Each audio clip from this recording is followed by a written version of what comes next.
All right, good morning or good afternoon, depending on, where you're joining us from in the world. And welcome to episode 20 of Crazy Talk. I can't believe we're already on episode 20. It's been such a wild ride. If this is your first episode of Crazy Talk, I'm your host, Lee Thomas. Crazy Talk is a Facebook Live TV show where we go live every Saturday and talk about all sorts of stuff related to mental health. If this is not your first time watching Crazy Talk, thank you so much for rejoining us. I'm glad we haven't scared you off, and hopefully this episode will continue to not scare you off. So we're very lucky this episode to be joined by Brian King. So Brian King, MSW, is a resilience mindset coach for parents and professionals eager to learn how to bounce forward stronger and wiser no matter what life throws at you.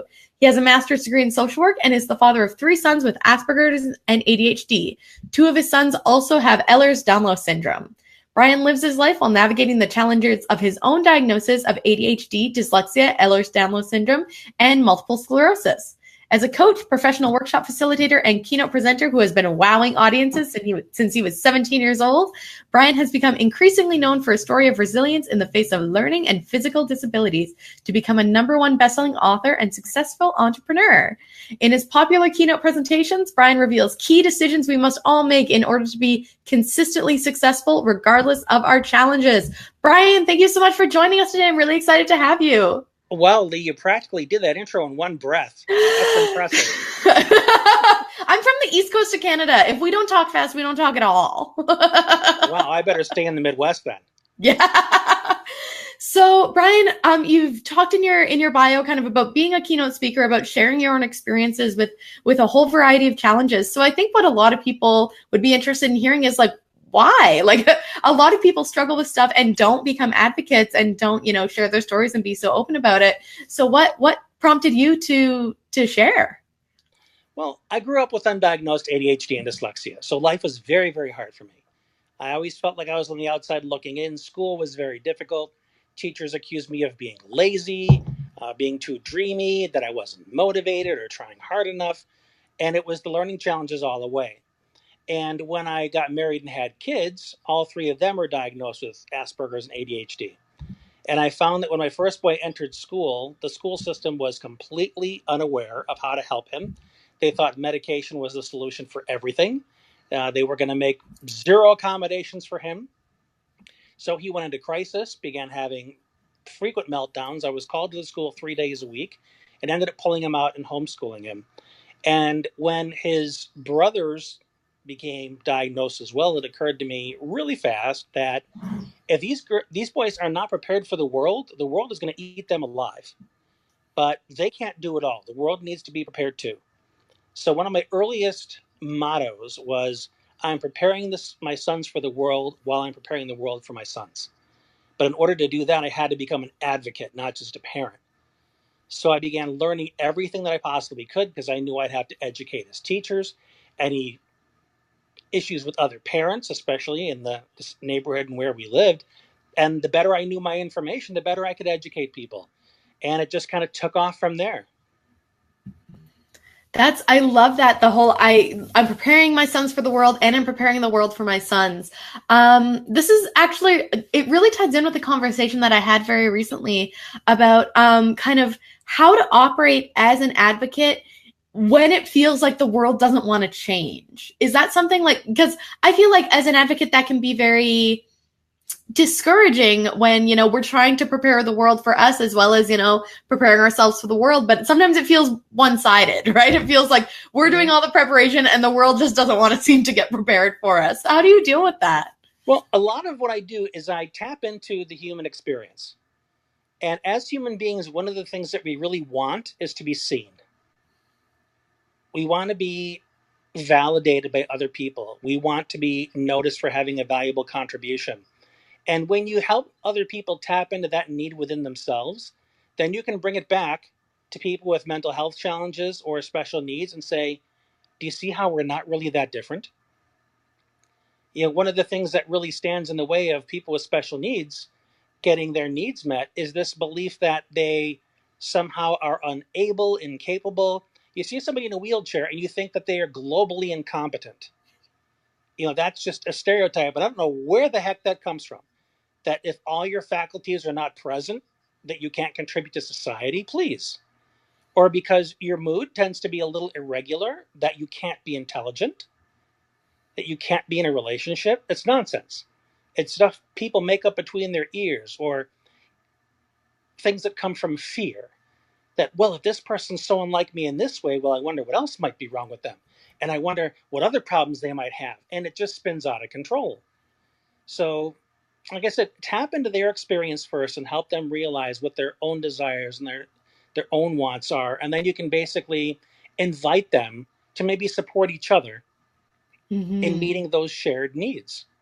Yeah, and that like that kind of base human connection that I think sometimes we lose a little bit in, and I don't really know who to point the finger at for that. You know what I mean? Like it's so easy to go like, oh, it's the media or it's like our political climate or it's whatever it is. But I think we do sometimes have a hard time connecting with people whose experiences are different from ours because we've somewhere along the way we've lost that kind of shared piece of humanity, right?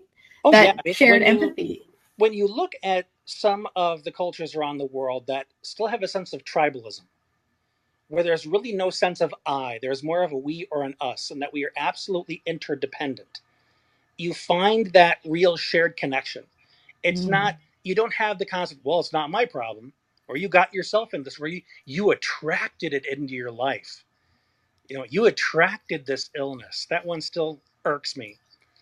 And when you're in a tribe, it's, this is our issue.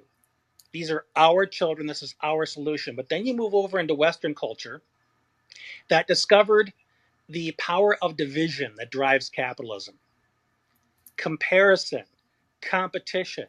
I want what they have, but I want it bigger. So everybody becomes the competition instead of an ally. So we have this slight distrust of each other. Hey, I want to be your buddy, but I don't want you to get one over on me. I don't want you to be more in control. And these gremlins are always eating away at your ability to connect with another human being, and it's cultural. Yeah, absolutely. So I guess my question then is and this is like I've talked about this in my mental health advocacy quite a bit, kind of the overlap between, I guess, like capitalist notions and like kind of illness, I guess, basically. And so for me, the big connection is with kind of poverty. And so that was my big thing with kind of mental health advocacy was that, the way capitalism is set up, it kind of requires some people to be in poverty so other people can be extraordinarily wealthy, and that's not conducive to good mental health. So I'm just throwing that out there because you brought up capitalism first. Mm-hmm. So do you think that what changes would need to be made to kind of our social and economic systems in order for people to feel that connectedness and for people to feel well? Well, there has to be, and some people will just totally shudder at this suggestion, but there has to be some socialism brought into our culture. I mean, one thing that, and it's not perfect, that Canada has and many other developed countries have is they have medicine, that's free to the public, healthcare. Yeah, you're taxed a lot, but man, you get it back in spades. And having that basic, speaking as somebody who is sick all the time, your health is the foundation for everything else. If you feel like garbage, you can't really do your very best. Mm-hmm. But if your health is maintained, you have your needs met in that way, you have a greater opportunity to then step out in the world and make your greatest contribution. But people who are denied health care, who are denied access to basic medicines and just preventative care, these people are held back because they're not cared for. Yeah. Just showing them, I care enough about you to help you be healthy. I care enough about you to get you a quality education. There's talk in the States by some about getting, free college for everybody. That would be so huge Mm-hmm. because education gives you a competitive edge. But if you're not wealthy enough to afford it, it doesn't mean you're not capable, that you don't have the intelligence or the motivation, it means you don't have the cash. Mm-hmm. And our system really works against certain groups of people to make sure that they are disenfranchised so they can't be part of the system. Yeah, absolutely. It's a way of kind of reinforcing kind of some of the class differences that exist. And just it was one of those things. I was attending a conference in Chicago actually. It was all kind of health advocates, and I really struggled with that idea of I was like, I have like a chronic health condition and I live in Canada and like I find it expensive, because as much as, we have universal healthcare in many respects, as you mentioned, it's not perfect. And so it is still expensive to be an unhealthy person or, to be an ill person. And so it's one of those things where I read an article the other day about GoFundMe, which is, like the Hmm. crowdfunding website. It was something that I think it was like 50% of all the GoFundMe's on the website were health related. Like it was, people saying, I can't afford my insulin, like help me pay for my insulin, or, I have a surgery coming up or whatever it is. And so getting funding for health related things as opposed to I think what GoFundMe was originally set up for, which was like, I have an app idea, help me fund it, sort of thing. Hmm. So people, you know, really have to spend a lot of time and resources and energy to just maintain their wellness, right? And it's not getting any cheaper. Yeah. They keep hiking. If in my case, I'm on several medications to manage my pain. Without my wife busting her butt at a job to pay for her health insurance, I'd be up the creek without a paddle. There's no way we could afford those meds. Mm-hmm. And that's like I guess it again comes back to that frustration piece for me when it does feel that like I'm operating within a system that is not set up for me to succeed. How do you manage that frustration? Like how do you not sometimes just feel overwhelmed and crushed by the weight of all of it? Hmm. I guess one of the main ways I do it, there are some groups on Facebook for just about everything. Mm-hmm. And you get to go in there and ask your questions and express your concerns and voice your frustrations. And people can say, oh man, I've been there before. And here's a creative way I felt to deal with it. I mean, to each his own, but there are some alternative means, naturally produced means that you can use to manage your pain. There are some foods or whatever you can eat that supposedly manage inflammation to give you some relief while the pharmaceutical companies and the doctors who are trying to work it out. So there's always some kind of a solution, if nothing more than camaraderie, to Mm-hmm. know that you're not alone. That can give you some comfort, which comes back to the idea of community, connecting with people that get it, as opposed to the people that keep telling you, well, it's in your head and there are these things called somatic symptoms. And, if you just found a hobby and whatever else they feed you because they don't have any answers.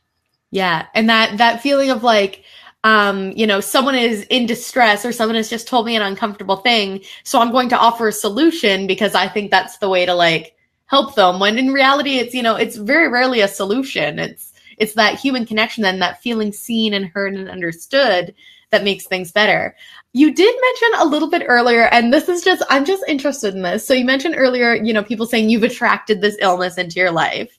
And I know that there are a lot of people in kind of entrepreneurship circles who are big into the law of attraction. And Mm-hmm. sometimes people take the law of attraction in like a bunch of different ways.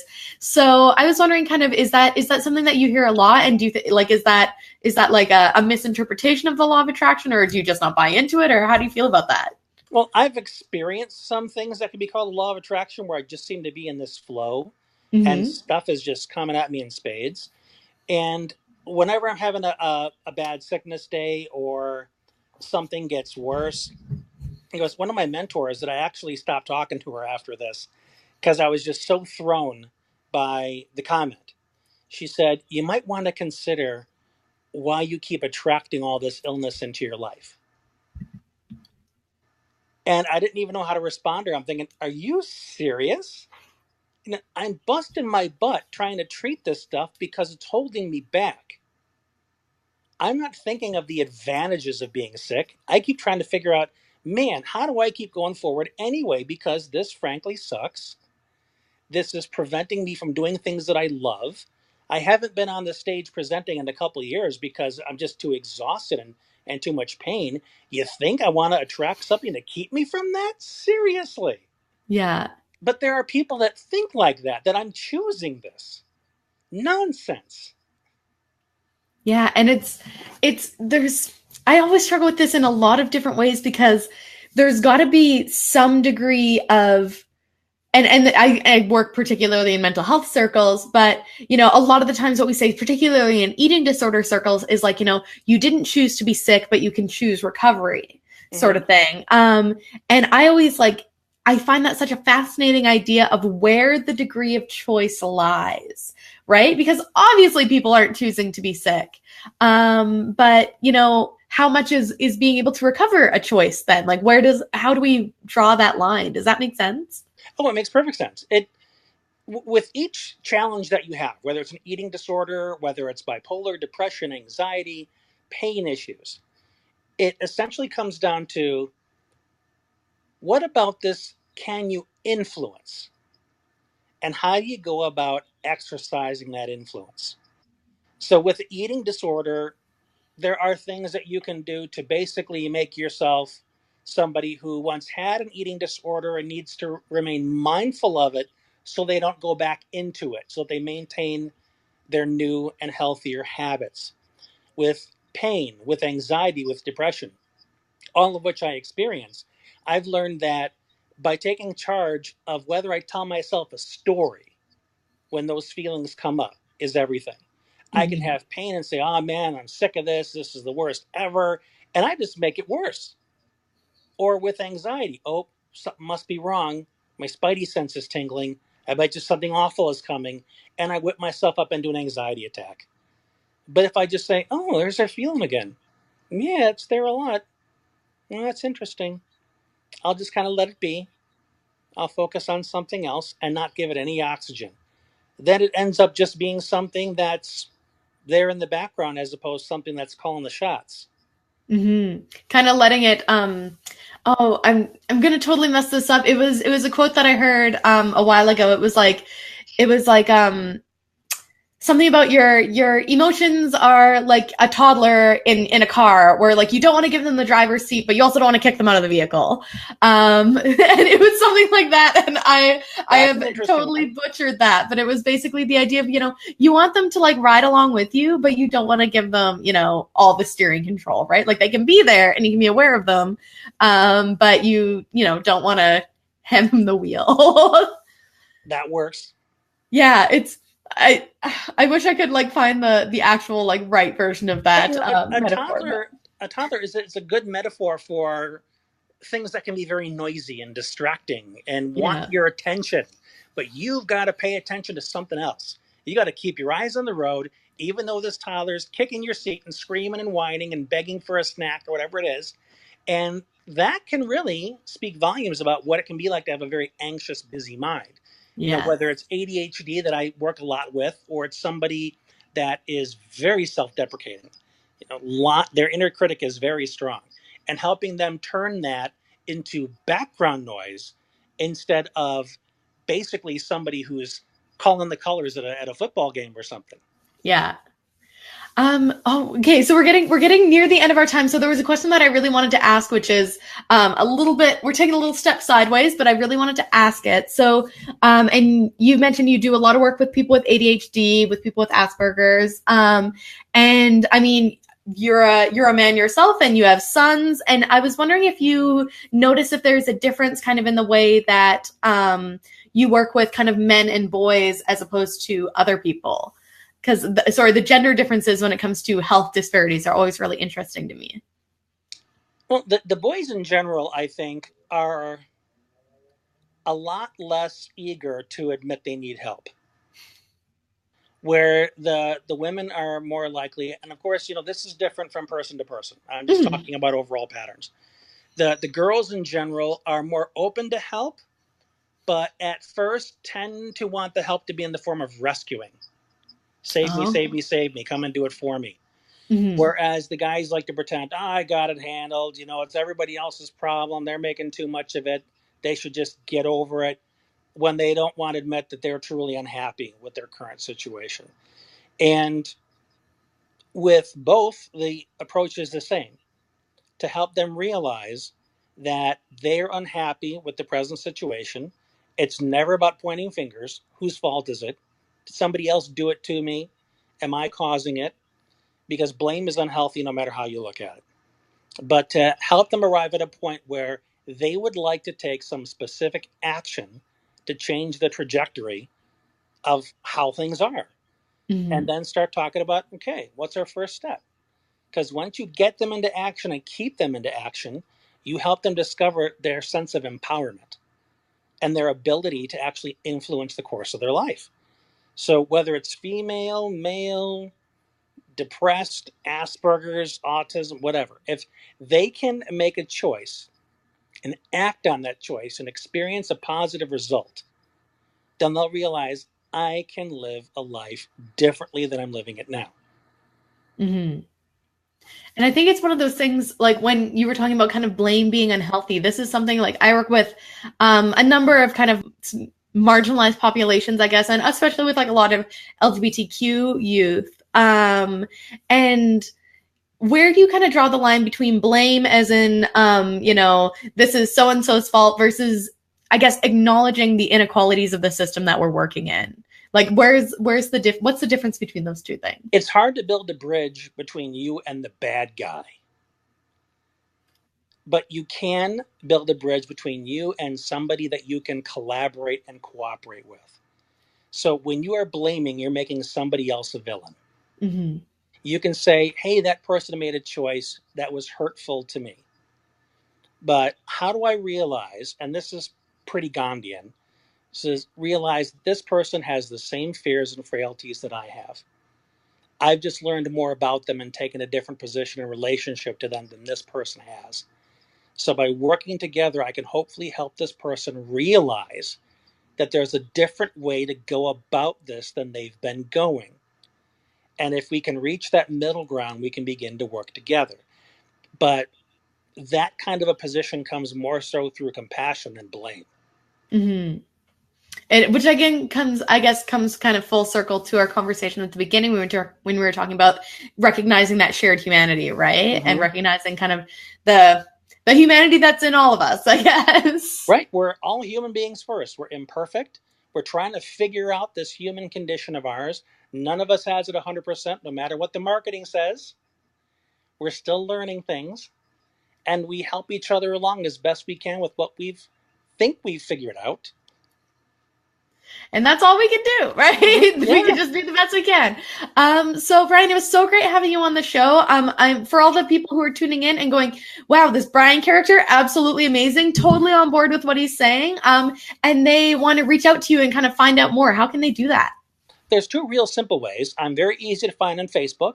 Have a lot of daily conversations there. I'd love everybody to be a part of.